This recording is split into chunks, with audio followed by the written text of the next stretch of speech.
Hello ലവ്ലീസ്, നമ്മൾ stranger തിങ്സിൻ്റെ final സീസണിലെ 6ാം എപ്പിസോഡിലേക്ക് കടക്കുന്നത് ഒരു മെഗാ റെവലേഷനിലൂടെയാണ്. ഇക്കാലം അത്രയും കരുതിയതെല്ലാം തെറ്റായിരുന്നെന്ന് തെളിയിക്കുന്ന ഒരു വെളിപാട്. അപ്സൈഡ് ഡൗണിന് ചുറ്റും കവർ ചെയ്തിരിക്കുന്ന വോൾ ഓഫ് ഫ്ലഷ് എന്ന ഷീൽഡ്, അതിൻ്റെ ജനറേറ്റർ ഹോക്കിൻസ് ലാബിലുണ്ടെന്നുള്ള നിഗമനത്തിലായിരുന്നില്ലേ ഡസ്റ്റിനും സംഘവും അവിടെ തിരച്ചിൽ നടത്തിയത്. ഒടുവിൽ സുപ്രധാനമായ ഒരു എനർജി ഗോളം കണ്ട് അത് തകർക്കാനായി നാൻസി തോക്കെടുത്തൊരു വെടിവെച്ചു. പിന്നെ എന്താണ് സംഭവിച്ചത്? ആദർശികോളം തകർന്നില്ല, പകരമോ അത് റിയാക്ട് ചെയ്തു.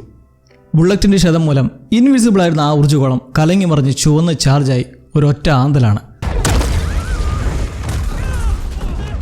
ഒരു സ്ഫോടനം പോലെ അതിൽ നിന്നൊരു പ്രത്യേകതരം തരംഗം അപ്സൈഡ് ഡൗണിലാകെ വ്യാപിച്ച് നേരെ പോയി ആ ഭിത്തിയിലേക്ക് ഇടിച്ചവിടെ ഒരു ടെറർ സന്ദർഭം ഉണ്ടാവുകയാണ്. നിലവിളിച്ചോടുന്ന ഡസ്റ്റിനെ കണ്ട് സ്റ്റീവും പിറകെ വെച്ച് പിടിച്ച് ഒടുവിൽ വേവ് എഫക്റ്റിൽ തെറിച്ചു വീണ് അവശനായി കിടക്കെ പറയുന്ന ഞെട്ടിക്കുന്ന വസ്തുത, അപ്സൈഡ് ഡൗൺ മറ്റൊരു ഡയമെൻഷൻ അല്ല, മറ്റൊരു ലോകമല്ല. അതിനെ സംരക്ഷിക്കുന്നതെന്ന് പറഞ്ഞ ഷീൽഡിൻ്റെ ജനറേറ്ററുമല്ല ഈ ലാബിൽ കേന്ദ്രീകരിച്ചിട്ടുള്ളത്. എല്ലാം മൂഢതയായിരുന്നു. എക്സോട്ടിക് മാറ്റർ എന്ന് വിളിക്കപ്പെടുന്ന ഒരൊറ്റ യൂണീക്ക് എനർജി സ്രോതസ്സാണ് ഇവർ വെടിവെച്ചിരിക്കുന്നത്. അത് നശിച്ചാൽ ഈ പ്രദേശം മാത്രമല്ല സകലരും നശിക്കും. കാരണം അപ്സൈഡ് ഡൗൺ എന്നത് ഒരു വോം ഹോളാണ്. സമയത്തിൻ്റെയും സ്പേസിൻ്റെയും 2 പോയിന്റിനിടയിലായി നിലനിൽക്കുന്ന ഒരു വിരുദ്വാരം, 2 ലോകങ്ങൾക്കിടയിലെ ഒരു ബ്രിഡ്ജ്, പാലമാണത്. അപ്പോൾ പിന്നെ ആ ഭിത്തിക്കപ്പുറം എന്താണ്? ശൂന്യത. 2 കലങ്ങൾക്കിടയിലെ വിരുദ്വാരത്തിലെ വെറും ശൂന്യത മാത്രം. അതിലേക്ക് പെട്ടുകഴിഞ്ഞാൽ മരണം. അല്ലാതെ ഹോളിയും വെഗ്നിയും ഉള്ളതോ ഒരു താവളമോ ഒന്നുമല്ല. അങ്ങനെ ഇത്രയും കാലം മറ്റൊരു ഡയമെൻഷൻ എന്ന് ധരിച്ചിരുന്ന അപ്സൈഡ് ഡൗൺ ഒരു വോം ഹോളാണെന്നുള്ള സത്യം ഇവിടെ തെളിയുകയാണ്. ഡസ്റ്റിൻ കയറിയ ആ മുറി ഡോക്ടർ മാർട്ടിൻ ബെർണറിൻ്റേതായിരുന്നു. അവിടെയുള്ള നോട്ടുകളിൽ നിന്നും മറ്റുമൊക്കെ ഈ കാര്യം കണ്ടെത്തിയെങ്കിലും കൃത്യസമയത്ത് അത് മറ്റുള്ളവരുമായി ഷെയർ ചെയ്യാൻ കഴിയാതെ വന്നതോടെ ഇപ്പോൾ ഇങ്ങനൊരു വേവ് ആക്സോട്ടിക് മാറ്ററിൽ നിന്നും ശക്തമായി പുറപ്പെടുവിക്കുമ്പോൾ എലവനും ഹോപ്പറും കാലിയും ആ ഭിത്തിക്കടുത്ത് തന്നെ നിൽപ്പുണ്ട്, നടക്കുന്ന ഒന്നും പിടികിട്ടാതെ. ആ വേവ് നിൽക്കുന്നതും സെക്കൻഡുകൾക്കുള്ളിൽ മിന്നെ ആ വോളിലേക്ക് സ്റ്റീവ് കൊണ്ടിടിപ്പിച്ച ആ കാർ ഉള്ളിലേക്ക് സക്ക് ചെയ്തെടുത്ത് അവിടെ ഉണ്ടാകുന്ന വിള്ളലിലൂടെ പിന്നെ ആ പ്രദേശത്തുള്ള സകലതിനെയും വലിച്ചെടുക്കാൻ തുടങ്ങുന്നു. ഒരു ചുഴി പോലെ ഉള്ളിലേക്ക് ശക്തമായി സകലതിനെയും ഊറ്റിയെടുക്കാൻ തുടങ്ങുമ്പോൾ അതെല്ലാം ചെന്നെത്തുന്നത് ആ ശൂന്യതയിലേക്കും. ഈ ഒരു സാഹചര്യത്തിൽ തൊട്ടടുത്തായി ഒരു പോർട്ടൽ രൂപപ്പെടുന്നത് കണ്ട് എലവൻ അവരുടെ പവർ ഉപയോഗിച്ച് പാഞ്ഞു വരുന്ന വസ്തുക്കളെ കൺട്രോൾ ചെയ്ത് അടുത്തേക്ക് നീങ്ങുമ്പോൾ വെഗ്നിയുടെ കയ്യിൽ നിന്ന് രക്ഷപ്പെട്ട മാക്സും ഹോളിയും തിരികെ ആ കാട്ടിലെ പാറമടയിലായി ഓടിയെത്തി സുരക്ഷിതരാകുന്നു. എങ്കിലും തൊട്ടുപിറകെ തന്നെ ഉണ്ട് ഹെൻറി. 12 കുട്ടികളിലൊന്നായ ഹോളി ഇപ്പോൾ മിസ്സിംഗ് ആയതുകൊണ്ട് പ്ലാനിനൊരു കോട്ടം തട്ടിയിരിക്കുകയാണ്. ഹോളിയെ തിരിച്ചു കൊണ്ടുപോകാനായി മാക്സിമം മാനിപ്പുലേറ്റ് ചെയ്യാൻ ശ്രമിക്കുന്നുണ്ട്. വന്നില്ലെങ്കിൽ മാക്സിനെ നിറയിപ്പിക്കുമെന്നും കൊല്ലുമെന്നൊക്കെ പറഞ്ഞിട്ട്. ഇതെല്ലാം പുറത്തുനിന്ന് പറയാനേ കഴിയൂ, അകത്തേക്ക് കിടക്കാൻ കഴിയില്ലല്ലോ എന്ന് മാക്സ് പറയുന്നത് കേട്ട് ഹെൻറി ഒരു കാര്യം സൂചിപ്പിക്കുകയാണ്. ഇപ്പോൾ മാക്സിനടുത്തേക്ക് എത്താൻ വേറെ പല വഴികളും തൻ്റെ ഇടത്തുള്ളതായും അതുവഴി അവളെ പിടിക്കുമെന്നൊക്കെ. എന്തായാലും ഹെൻറി പിൻവാങ്ങി കഴിഞ്ഞ് മാക്സ് വിശ്വസിക്കുന്ന ഒരു കാര്യം ആ ആക്സിഡന്റിനടുത്ത് വെച്ച് വെഗ്നിയെ കൺട്രോൾ ചെയ്തത് എലവനാണെന്നാണ്. കാരണം അവൾക്ക് ഇപ്പോഴും വില്ലിലുണ്ടായ മാറ്റങ്ങൾ മനസ്സിലായിട്ടില്ലല്ലോ. എന്തായാലും വെഗ്നിയെ നിയന്ത്രിക്കുന്നതിനടുത്ത് വരെ എത്തിയതുകൊണ്ട് അധികം പയ്യാതെ എലവനെത്തി രക്ഷിക്കുമെന്നുള്ള ശുഭാപ്തി വിശ്വാസത്തിലിരിക്കുന്ന മാക്സിൻ്റെ നടപടിയിൽ ഹോളിക്ക് ഇത്ര ഇൻട്രസ്റ്റ് ഇല്ല. എന്തുകൊണ്ടായിരിക്കും ഹെൻറിക്ക് ഇവിടെ കയറാൻ ധൈര്യമില്ലാത്തത് എന്ന ഡൗട്ടിന് മാക്സിനെ ട്രാപ്ഡായ 2 കൊല്ലത്തിനിടയ്ക്ക് ഇതുവരെയും ഒരു ഉത്തരം കണ്ടെത്താനായിട്ടില്ല. എന്തായാലും ഈ മെൻ്റൽ പ്രശ്നം മൊത്തവും ഹെൻറിയുടെ മെമ്മറീസാണ്. അവർ നേരിടാൻ ധൈര്യമില്ലാത്ത ഏതോ ഒരു ഡാർക്ക് മെമ്മറി ആയിരിക്കണം ഇതെന്നാണ് മാക്സിൻ്റെ അനുമാനം. ഹോളിക്ക് ഇത് കേട്ടൊരു ബുദ്ധി വരുന്നത്, എന്നാൽ ഈ മെമ്മറി വഴി നമുക്ക് രക്ഷപ്പെടാൻ ഒരു വഴി കണ്ടെത്താനാകില്ലേ എന്നോ. ഹോളിക്ക് ഏറ്റവും പേടിപ്പെടുത്തിയ ഓർമ്മയാണ് ഡെമോഗോർഗനെ പിടിച്ചുകൊണ്ടുപോയ ആ സന്ദർഭം. അവിടെ അവളുടെ എക്സിറ്റ് കണ്ടപ്പോൾ എന്തുകൊണ്ട് ഈ ട്രോമാറ്റിക് മെമ്മറിയെ ചുറ്റിപ്പറ്റി ഒരു ഡോർ ഉണ്ടായിക്കൂടാ എന്നാ തോന്നുന്നതിൽ അവിടെ എല്ലാം ഒന്ന് നോക്കുമ്പോൾ മാക്സ് അതൊരു മണ്ടത്തരമാണെന്ന് പറയുന്നുണ്ട്. കാരണം ഹെൻറിയുടെ മെമ്മറിയിലൂടെ എങ്ങനെ ഒരു ഡോർ കണ്ടെത്താനാണ്? പക്ഷേ നിലവിൽ മാക്സിനെ പിടിക്കാൻ വേറെ വഴികളുണ്ടെന്ന് പറഞ്ഞ സ്ഥിതിക്ക് വെറുതെ വിട്ടിരിക്കുന്നത് അപകടമാണെന്ന് പറഞ്ഞ് അവിടെ വിശാലമായി കിടക്കുന്ന ഒരു മരുഭൂമി കണ്ട് ആ പ്രദേശത്ത് മാക്സ് പൂർണ്ണമായും ഇതുവരെ എക്സ്പ്ലോർ ചെയ്തിട്ടില്ലെന്ന് മനസ്സിലാക്കി അങ്ങോട്ടേക്ക് വെച്ച് പിടിക്കുന്നു. പറഞ്ഞാൽ കേൾക്കാത്ത അവളായതുകൊണ്ട് പിറകെ മാക്സും പോവേണ്ടി വരുമ്പോൾ ഹോക്കിൻസിൽ വെളുപ്പിന് 4 മണിക്ക് തന്നെ ഇറേക്കിയും മുറയും ക്ലാർക്കിനെ കാണാൻ എത്തുവാണ്. ഉറക്കവും കളയിപ്പിച്ച് ഒരു ടെലിമെട്രി ട്രാക്കർ ഉണ്ടാക്കി തരണമെന്ന് പറഞ്ഞ് നിൽക്കുന്നത് കണ്ട ആരായാലും ആട്ടിപ്പായിച്ച് പോവും. എന്നാൽ ഡസ്റ്റിൻ അപകടത്തിലാണെന്ന് അറിയുന്നതോടെ അയാൾ നിന്നു പോകുമ്പോൾ റേഡിയോ സ്റ്റേഷനിൽ ആ സംഭവങ്ങൾക്ക് ശേഷം ഇനിയും വില്ലിന് ബോധം വന്നിട്ടില്ല. അവൻ്റെ കണ്ണുകൾ നിർത്താതെ ചലിച്ചുകൊണ്ടിരിക്കുകയാണ്. പക്ഷേ രാത്രി ഡെമോഗോർഗനെ കൊന്ന് നശിപ്പിച്ചതോടെ ഹൈമൈൻ്റെ കണക്ഷനിൽ നിന്ന് വിൽ തിരികെ എത്തേണ്ടതാണ്. പക്ഷേ എന്തുകൊണ്ടാണ് ഇങ്ങനെ എന്ന് ലൂക്കസിന് ഒരെത്തും പിടിയും കിട്ടുന്നില്ല. വെഗ്നെ വീണ്ടും പെടുത്തിയാണെന്ന് അവന് തോന്നുമ്പോൾ റോബിനൊരു ബൾബ് എത്തുന്നത് വിൽ മാക്സിനെയും ഹോളിയും കണ്ടാതെ പറഞ്ഞില്ലേ, അത് സത്യമാണെന്നിരിക്കട്ടെ. അങ്ങനെയെങ്കിൽ മാക്സ് ഇത്രയും കാലം കോമയിലല്ല, മറിച്ചൊരു ട്രാൻസ് സ്റ്റേറ്റിലാണ്. അതുകൊണ്ടാണ് ഡോക്ടർമാർക്ക് പോലും മനസ്സിലാക്കാൻ കഴിയാത്തത്. വെഗ്നിയുടെ അധീനതയിൽ ഈ മൂവരുടെയും കോൺഷ്യസ് കുടുങ്ങിക്കിടക്കുകയാണെന്ന് ഊഹിച്ച ശേഷം മാക്സിനും ഹോളിക്കും ആ അധീനതയിൽ നിന്നും പുറത്തു കടക്കാനായാൽ എല്ലാത്തിനും ഒരു മുടിവുണ്ടാകുമെന്നും വിശ്വസിക്കുന്നു. കാരണം ഈ 2 പേരും ഹെൻറിയുടെ ഇൻഫ്ലുവൻസിൽ നിന്നതുകൊണ്ട് എന്തൊക്കെയാണ് പ്ലാൻ എന്ന് മനസ്സിലാക്കി അത് വെച്ച് ഇവർക്ക് പ്രവർത്തിക്കാനാകും. റോബിനും ലൂക്കസും ചേർന്ന് വീണ്ടും മാക്സ് കിടപ്പുള്ള ഹോസ്പിറ്റലിലേക്ക് പോകുമ്പോൾ ഇന്നേരം വില്ലാകട്ടെ വെഗ്നയുടെ മൈൻഡ് ട്രാപ്പിലാണ്. അന്ന് ആദ്യമായി മുഖാമുഖം കണ്ട ഹോക്കിൻസ് ലൈബ്രറിയിൽ തന്നെ അനങ്ങാൻ കഴിയാതെ പെട്ട് നിൽക്കുവാണ് അവൻ. വെഗ്നെത്തി പറയുന്നുണ്ട്, എൻ്റെ ഈ ഉയർച്ചയ്ക്കും വീണ്ടും വീണ്ടും ശക്തനായിക്കൊണ്ടിരിക്കുന്നതിനും എല്ലാം കാരണം വില്ലാണെന്ന്. അന്ന് തുടക്കത്തിൽ അവനിൽ കൺട്രോൾ വരുത്തിയാൽ പിന്നെ ഒരു ജാരനായി ഉപയോഗിച്ചു, ഒരു സ്പൈ ആയി. സകല നീക്കങ്ങളും സംഭവങ്ങളും അവനിലൂടെ അവൻ അറിയാതെ ചോർത്തിയെടുത്തപ്പോൾ അപ്സൈഡ് ഡൗണിനെ ബന്ധിപ്പിക്കുന്ന ഡൈമെൻഷണൽ ടണൽ വരെ അവൻ അറിയാതെ നിർമ്മിച്ചെടുത്തതാണ് ഓരോ ഉറക്കത്തിലൂടെയും. താൻ പൂർവാധികം ശക്തനായതുകൊണ്ടാണ് വില്ലിന് പവർ പകരാൻ കഴിഞ്ഞതെന്നും ഒരൊറ്റ തവണ കൂടി തൻ്റെ സ്പൈ ആവണമെന്നും വില്ലിനോട് പറയുകയാണ്. എല്ലാത്തിൻ്റെയും മുന്നിലെ ഉദ്ദേശം ഒരു പുതിയ ലോകത്തെ ഉയർക്കാൻ വേണ്ടിയിട്ടും. വില്ലതിനൊന്നും ഇനി ഒരു അംശം പോലും കൂടി നിൽക്കില്ലെങ്കിലും ആ സാന്നിധ്യത്തിൽ അവൻ എത്രത്തോളം ചെറുക്കാൻ ശ്രമിക്കുന്നോ അത്രത്തോളം വേദന തിന്നേണ്ടിയും വരും. എന്തായാലും ഒരു ആശ്വാസ വാർത്ത, ഹോപ്പറും എലവനും കാലിയുമൊത്ത് ആ പോർട്ടൽ വഴി തിരിച്ച് ഹോക്കിൻസിലേക്ക് എത്തിയിരിക്കുകയാണ്. ജോയ്സിനും മൈക്കിനും ആശ്വാസം. അങ്ങനെ നടന്ന കാര്യങ്ങളൊക്കെ അറിയിച്ച് ഇപ്പോൾ അങ്കോഷിയായി കിടക്കുന്ന വില്ലിനടുത്തേക്ക് വന്നിട്ട് അവൻ്റെ അവസ്ഥ മനസ്സിലാക്കി എലവൻ മൈൻഡിലേക്കൊന്ന് കയറിക്കൂടാൻ ശ്രമം നടത്തുവാണ്. പക്ഷെ അവളിപ്പോൾ പഴയ പോലെ സ്ട്രോങ്ങേ അല്ല. കാലിക്കത് വീണ്ടും എലവനെ കണ്ടുമുട്ടിയപ്പോഴേ മനസ്സിലായതാണ്. അങ്ങനെ ഈ സമയം ഹോപ്പറുമായി സംസാരിച്ച് ചെറിയൊരു തർക്കത്തിനിടയാക്കുന്നുമുണ്ട്. എലവൻ ഇപ്പോൾ വീക്കായി വരികയാണെന്ന് കാലി ചൂണ്ടിക്കാട്ടുന്നതിലും ഇന്നലെ വന്ന കാലിക്ക് എന്തറിയാനാണെന്ന നിൽപ്പാണ് ഹോപ്പറിന്. വെഗ്നെ കൊല്ലുന്നതുകൊണ്ട് മാത്രം എല്ലാം അവസാനിക്കും എന്നിവർ വിശ്വസിക്കുന്നത് തെറ്റാണെന്ന് കാലി ക്ലിയർ ആക്കുന്നുണ്ട്. കാരണം അവൾക്കറിയാം ഇതിനെയും തുടരാതിരിക്കാൻ എന്തു വേണമെന്നുള്ളത്. ഈ തർക്കമെല്ലാം മൈക്കും ഒരു വശത്ത് കണ്ടു നിൽക്കുന്നതിനിടയ്ക്ക് എലവൻ തിരിച്ചു വന്നതായി മനസ്സിലാക്കി ചെല്ലുന്നെങ്കിലും കുഴപ്പം അവൾക്ക് വില്ലിൻ്റെ മൈൻഡിലേക്ക് കയറാൻ കഴിയുന്നില്ല. കയറാൻ ശ്രമിക്കുമ്പോഴെല്ലാം വഴുതി മാറിപ്പോയിക്കൊണ്ടേയിരിക്കുന്നു. ഹോപ്പർ ഈ സാഹചര്യത്തിൽ അവർക്ക് കുറച്ചുകൂടി എഫക്റ്റീവായ ഡിപ്രവേഷൻ ടാങ്ക് സെറ്റാക്കാമെന്നങ്ങനെ തൽക്കാലത്തേക്ക് റെസ്റ്റ് കൊടുക്കുമ്പോൾ നാൻസിക്കും ജോനാഥനും എന്ത് പറ്റിയെന്നറിയണ്ടേ. ആ വെടി പൊട്ടിച്ചതിൻ്റെ ഗോളം റിയാക്ട് ചെയ്ത് ആഘാതത്തിൽ അവർ തെറിച്ച് വീണ് ബോധം പോയി. പിന്നീട് ബോധം വന്നെണീക്കുമ്പോൾ ചുറ്റുമുള്ള എല്ലാ നിർമ്മിതികളും ആ ഗോളത്തിൻ്റെ പ്രഭാവം മൂലം ഉരുകി ഒലിച്ചിറങ്ങിക്കൊണ്ടിരിക്കുകയാണ്. ജോനാഥൻ നാൻസി വിളിച്ചെണിപ്പിച്ച് രക്ഷപ്പെടാൻ ആ കതവ് തുറക്കാൻ ശ്രമിക്കുന്നെങ്കിലും അതിൻ്റെ പിടിവരെ ഉരുകിയൊരു സീൻ സിറ്റുവേഷൻ. താഴെ നേരം സ്റ്റീവൻ ഡസ്റ്റിനും തത്രപ്പെട്ട റേഡിയോ വെച്ച് ഇവരെ കണ്ടുപിടിക്കാൻ നടക്കുന്നതിനിടയ്ക്ക് അവരും ആ ചെങ്കോളം മുകളിൽ ജ്വലിക്കുന്നതായി കണ്ട് വാ വിളിച്ച് നിൽക്കുവാണ്. നാൻസിയും ജോനാഥനും അവിടെ കാണല്ലേ എന്നുള്ള പ്രാർത്ഥനയിൽ. ഹോസ്പിറ്റലിലെത്തി മാക്സിൻ്റെ റൂമിലേക്ക് കയറി ലൂക്കാസ് വീണ്ടും അവളുടെ രക്ഷാമാർഗം ആ ഫേവറേറ്റ് സോങ് പ്ലേ ചെയ്ത് വെച്ച് കൊടുത്ത് പ്രതീക്ഷയോടെ ഇരിക്കുമ്പോൾ ഇടയ്ക്ക് ജോയ്സിന് സീനാണ്. അവൾ അവിടുന്ന് സ്ലീപ്പിംഗ് ബിൽ മോഷ്ടിച്ചത് കണ്ടെത്തിയതോടെ ഹോസ്പിറ്റൽ അധികൃതർ പിടികൂടാൻ തെരഞ്ഞു നടക്കുവാണ്. അവിടുത്തെ നഴ്സായ വിക്കിക്ക് തൻ്റെ ഗേൾഫ്രണ്ട് ഇങ്ങനെ ചെയ്തതിന് നല്ല ദേഷ്യമുണ്ട്. അവളെ പിടിച്ചുകൊണ്ടുപോയി മാറ്റി നിർത്തി ഇതിൻ്റെ എല്ലാം കാര്യം എന്താണെന്ന് പറഞ്ഞിട്ടേ വിട്ടുള്ളൂ എന്നങ്ങനെ നിർത്തി ഒടുവിൽ വിക്കിയും ഈ സ്ട്രെയിൻ സംഭവങ്ങളെല്ലാം അറിയുന്നു. ഹോളിയുടെ ബുദ്ധിക്ക് പിന്നാലെ മാക്സ് ആ മരുഭൂമിയിലേക്ക് ഇറങ്ങി എന്തേലും ഒരു വഴി നോക്കി നടക്കുവാണ്. പക്ഷേ വെയിൽ കൊള്ളുന്നത് മെച്ചം. ദൂരെ എന്തെങ്കിലും കാണുന്നുണ്ടോന്ന് ഹോളി സ്പൈ ഗ്ലാസ് വെച്ച് നോക്കുമ്പോൾ അതിൻ്റെ അടപ്പിട്ടിരിക്കുന്നത് കണ്ട് ഊരി നോക്കുമ്പോൾ ആണ് ഒരു കാര്യം ശ്രദ്ധിക്കുന്നത്. ആ അടപ്പിൽ കൂടി നോക്കിയപ്പോൾ അതിലൊരു ചെറിയ ഹോളുണ്ടായിരുന്നു. ഇതിലൂടെ കണ്ടെത്തുന്നത് അവർ നിന്ന ആ പാറമഴയുടെ എൻട്രൻസിൻ്റെ അതേ ഷേപ്പാണ് സ്പൈ ഗ്ലാസിൻ്റെ അടപ്പിലെ ഹോളിൻ്റെ രീതി.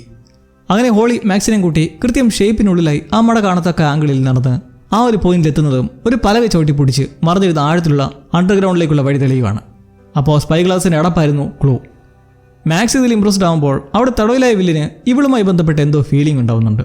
മോൺസ്റ്ററിൻ്റെ പെർസ്പെക്റ്റീവിലൂടെ ആശുപത്രി ഇടനാഴിയിലൂടെ ഓടുന്ന പോലത്തെ കാഴ്ചകളൊക്കെ. അങ്ങനെ ഇവിടെ ഈ ഫീലിംഗ് ഉണ്ടാകുമ്പോൾ യഥാർത്ഥ ലോകത്ത് അവൻ അനക്കമില്ലാതെ കിടക്കുന്നതിൻ്റെ സങ്കടത്തിൽ ജോയ്സ് വിട്ടുമാറാതെ അടുത്ത് തന്നെ ഇരിക്കുവാണ്. ഹോപ്പറത്തെ സമാനിപ്പിക്കാൻ ശ്രമിക്കുന്നത് എലവനുടൻ കണ്ടെത്തുമെന്നും ടാങ്ക് ഏകദേശം റെഡി ആയെന്നൊക്കെ പറഞ്ഞിട്ട് വീണ്ടും വില്ലിനെ ഹൈമൈനിലേക്ക് കടത്തിയത് താനാണുള്ള കുറ്റബോധം ജോയ്സിലുണ്ട്. ഹോപ്പർ അതിൽ തെറ്റൊന്നുമില്ലെന്ന് ക്ലിയർ ആക്കുമ്പോൾ അപ്പുറത്ത് എലവനോട് മൈക്ക് ചോദിക്കുന്നുണ്ട്, മുന്നേ കാലി പറഞ്ഞില്ലേ വെഗ്നെ കൊന്നുകൊണ്ട് മാത്രം ഇതൊന്നും തീരുന്നില്ലെന്ന്, അതേപ്പറ്റി. ആദ്യമേ ഇതിൽ നിന്നൊക്കെ കുതിറിമാറാൻ ശ്രമിച്ചെങ്കിലും എലവൻ സത്യം തുറന്നു പറയുകയാണ്. പണ്ട് ബ്രണ്ണർ ചെയ്ത പരീക്ഷണം ഇപ്പോൾ ഡോക്ടർ കെയ് ചെയ്തു വരികയാണ്. തങ്ങളെപ്പോലെ പുതിയ എബിലിറ്റീസ് ഉള്ളവരെ സൃഷ്ടിക്കുകയാണ് മിലിറ്ററിയുടെ ലക്ഷ്യം. ആ എബിലിറ്റിക്ക് കാരണം ഹെൻറിയുടെ രക്തമാണ്. അതായത് എലവൻ്റെ ശരീരത്തിലോടുന്ന ഹെൻറിയുടെ ബ്ലഡിൻ്റെ അംശമാണ് അവർ തേടുന്നതെന്ന് മൈക്കിനോട് വെളിപ്പെടുത്തുന്നുണ്ട്. ഹെൻറിയുടെ ബ്ലഡ് ആണെങ്കിലും തങ്ങൾ നീചരായി പ്രവർത്തിക്കുന്നവരല്ല. പക്ഷേ ഈ പരീക്ഷണം തുടരുന്നത് തീർച്ചയായും അപകടമാണ്. അതിൻ്റെ പരിണതഫലം എന്താവുമെന്നുള്ള നല്ല ആശങ്കയുണ്ട്. എങ്കിൽ ആ ലാഭം നശിപ്പിച്ച് നമുക്ക് ഇവരാരും തേടി വരാത്ത രഹസ്യമായ ഏതെങ്കിലും ഒരു കോണിൽ പോയി താമസിക്കാമെന്ന് മൈക്ക് പറയുന്നത് പക്ഷേ എളുപ്പമാണ്, പറയാൻ മാത്രം.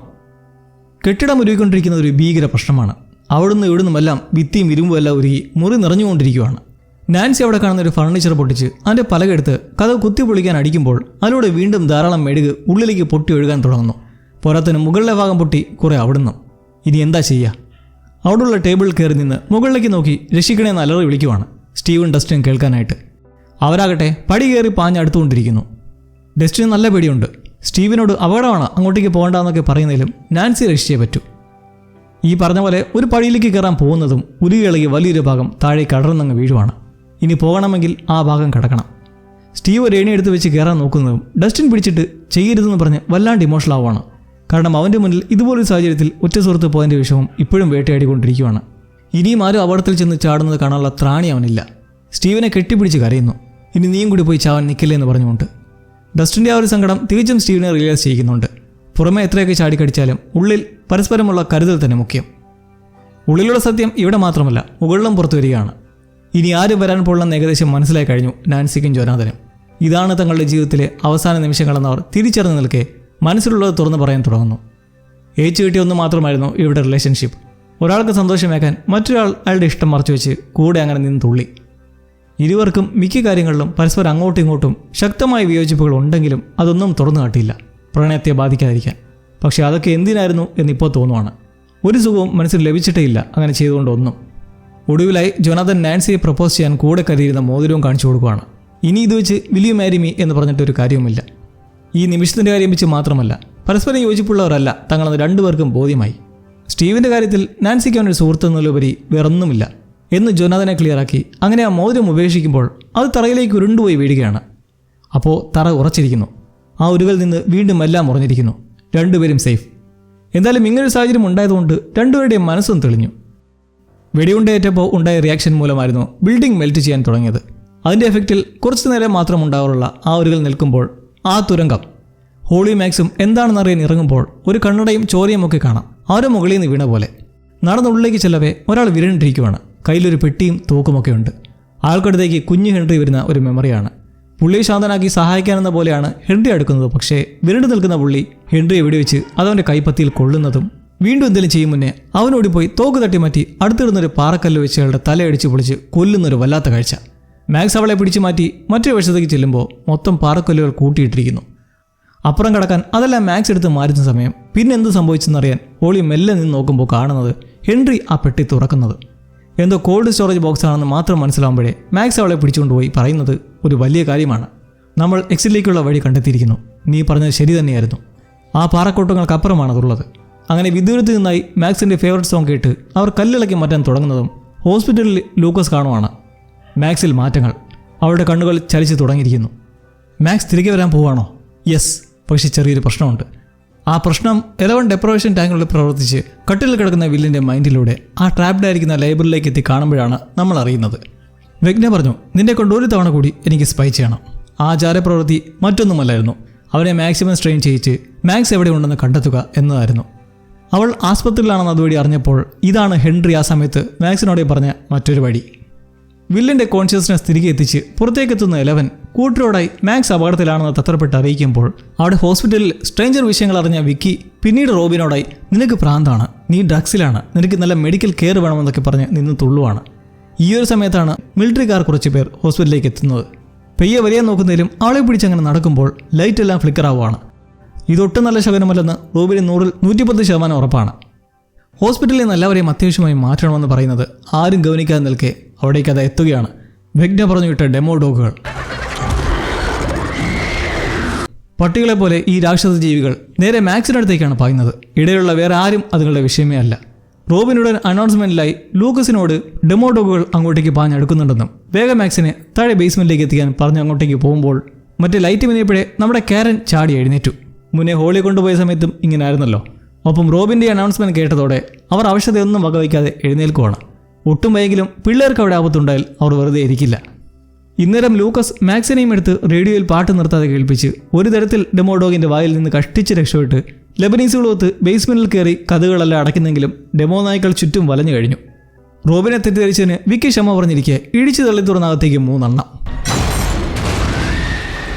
റേഡിയോയിലെ പാട്ട് നിർത്താൻ പറയുന്നതിലും ലൂക്കസ് അത് അനുസരിക്കുന്നില്ല.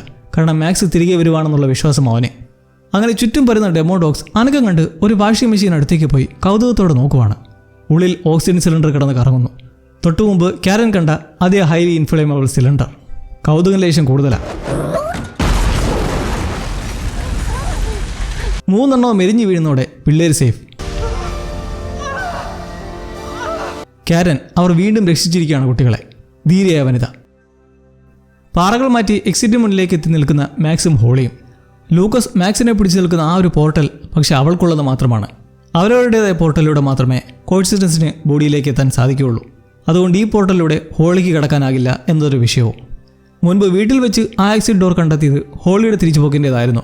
അത് വ്യക്തമായി അറിഞ്ഞുകൊണ്ട് തന്നെ അവളെ രക്ഷിക്കാൻ ശ്രമിച്ചതായിരുന്നു മാക്സ്. ഇപ്പോൾ ഈ നിമിഷത്തിൽ ഹോളി അപ്പോൾ എന്തു ചെയ്യും? പാട്ട് മാത്രമല്ല ഇങ്ങനെ പോർട്ടൽ ഉണ്ടാക്കുന്നത്. നമ്മൾ ഏറെ ഇഷ്ടപ്പെടുന്ന ഏതായാലും അതിനെ അറിഞ്ഞ് സ്മരിച്ചാൽ എക്സിറ്റ് ഉണ്ടാവുമെന്ന് പറയുമ്പോൾ ഹോളിക്ക് അന്ന് മൈക്ക് കൊടുത്ത കരുവില്ലേ, ഹോളി എന്ന ധീരയായ യോദ്ധാവിൻ്റെ കളിപ്പാട്ടം, അതാണ് അവൾക്ക് പ്രിയപ്പെട്ടത്. പക്ഷേ അത് വെറും കളിപ്പാട്ടമാണ്. ഏത് സാഹചര്യത്തിലും ധൈര്യം കൈവിടാത്ത ധീരയായ പല ഡയമെൻഷനിലേക്ക് പോകാൻ കഴിയുന്നതെന്ന് പറഞ്ഞ് മൈക്ക് കൊടുത്ത ആ ടോയെ പോലെ അല്ല താൻ. അന്ന് മമ്മി അപകടത്തിലായപ്പോഴും മുമ്പ് മാക്സിനെ കഴുത്ത് ഞെരിച്ചപ്പോഴൊന്നും ഒന്നും ചെയ്യാതെ നിന്ന ഭീരുവാണെന്ന് പറയുന്ന ഹോളിയെ മാക്സ് മനസ്സിലാക്കി കൊടുക്കുവാണ്. കൊടിയ അപകടമാണെന്ന് ഹെൻറി പറഞ്ഞിട്ടും ആ കാട്ടിലേക്ക് ധൈര്യത്തോടെ വന്നത്, മാക്സിനൊപ്പം പാറമടയിലേക്ക് ഓടിയത്, ഒടുക്കം ഇപ്പോൾ ഇവിടെ എത്തി നിൽക്കുന്നതിന് വരെ കാരണം ഹോളിയാണെന്നും തൻ്റെ രക്ഷയ്ക്കാണ് നീയെന്നും മാക്സ് പറഞ്ഞങ്ങനെ മോട്ടിവേഷൻ കൊടുക്കുന്നതിലൂടെ അവളും തിരിച്ചറിയുകയാണ് ഹോളി ദ വാരിയർ പോലെ തന്നെ ധീരയാണ് താനും. അങ്ങനെ അവിടെ മറ്റൊരു പോർട്ടൽ തെളിയുന്നു, ഹോളിക്ക് ആ മെൻ്റൽ പ്രശ്നത്തിൽ നിന്നും രക്ഷപ്പെടാനുള്ളത്. അങ്ങനെ ഇരുവരും ആ പോർട്ടലുകൾക്ക് നേരെ ഓടുമ്പോൾ മുന്നേ മാക്സ് പറയുന്നുണ്ട്, ഇനിയാണ് ചെയ്യാൻ ഒരുപാടുള്ളത്. കാരണം ഹോളിയുടെ മനസ്സ് ഇവിടുന്ന് രക്ഷപ്പെട്ട് കഴിഞ്ഞാലും ബോധം വരുന്ന അവൾ അപ്സൈഡ് ഡൗണിൽ തന്നെ ആയിരിക്കും, വെഗ്നെ കൊണ്ടിട്ടിരിക്കുന്ന സ്ഥലത്ത്. ആ അപ്സൈഡ് ഡൗൺ ഹോക്കിൻസ് പോലെ ആണെന്നും അവിടെ സ്വന്തം വീട് കണ്ടെത്തി ഒളിച്ചിരിക്കുക, ഞങ്ങളത് നിന്നെ രക്ഷിക്കും എന്ന് ധൈര്യം കൊടുത്തങ്ങനെ ഓടുകയാണ് മാക്സ്. ഒരിക്കൽ കൂടി ഒരു അവസരം ലഭിച്ച് ജീവിതത്തിലേക്ക് തിരികെ വരാനുള്ള 2 മനസ്സുകളുടെ ഓട്ടത്തിൽ നമ്മൾ സ്ട്രേഞ്ചർ തിങ്സിൻ്റെ മറ്റൊരു അധ്യായം പൂർത്തിയാക്കുകയാണ്. ഇനി കേവലം 2 എപ്പിസോഡുകൾ മാത്രം ബാക്കി ഈ ഒരു മഹാസംഭവത്തിൻ്റെ അന്ത്യത്തിന്. നിങ്ങളുടെ അഭിപ്രായങ്ങൾ പങ്കുവയ്ക്കാൻ മറക്കണ്ട. പുതിയ എപ്പിസോഡുമായി കാത്തിരുന്ന് കാണാം സുഹൃത്തുക്കളെ എന്ന് ഒരു സാധാരണക്കാരൻ.